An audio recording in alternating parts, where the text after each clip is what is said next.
Sejumlah rumah sakit di Sulawesi Selatan disiapkan untuk menjadi rumah sakit rujukan pasien COVID-19 varian Omikron.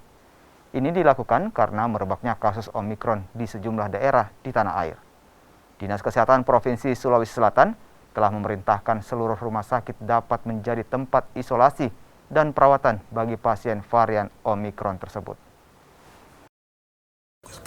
Saat ini kasus kita sangat melanda ya, sudah hampir 6 minggu sampai 8 minggu itu kasus konfirmasi positif itu masih rata-rata dia bulan lalu kita masih di bawah 10, bulan ini kita di bawah 5. Mainnya di 2, 3, kadang-kadang tidak ada. Sehingga dengan data terakhir, melihat data-data terakhir seminggu terakhir ini, kami berpikir kemungkinan besar Omikron belum masuk di selatan.